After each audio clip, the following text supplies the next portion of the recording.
Our second recipient today is also a highly committed person, globally focused and culturally attuned. She has attended the University of Kentucky for her undergraduate degree and graduated magna cum laude in psychology and international studies.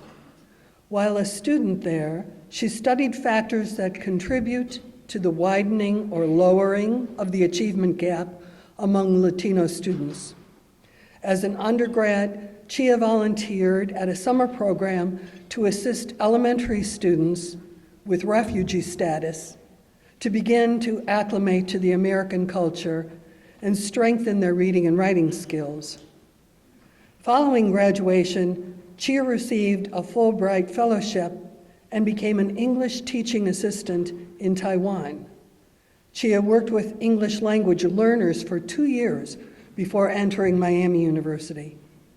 Her master's thesis project is to examine the Butler County Success Program's impact on low-income students with mental health diagnoses. She continues to maintain high honors in school, earning a 4.0. Dr. Erin Harper at Miami writes that Chia is an intelligent, positive, and capable student leader. I estimate Chia is in the top 1% of students with whom I have ever worked. She is one of the deserving students I have recommended for any award. I present to you today our 13th recipient of the OSPA Scholarship, Chia Hong from Miami University.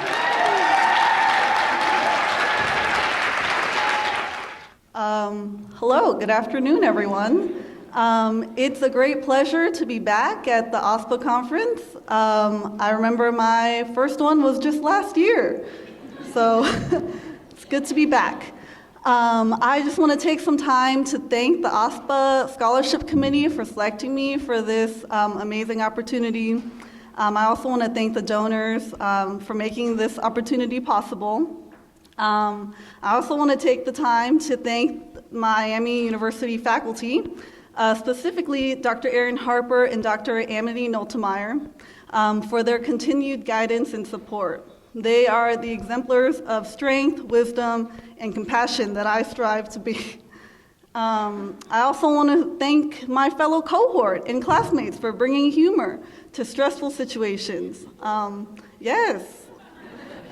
And well, before I started my graduate studies, I thought I knew what school psychology was all about.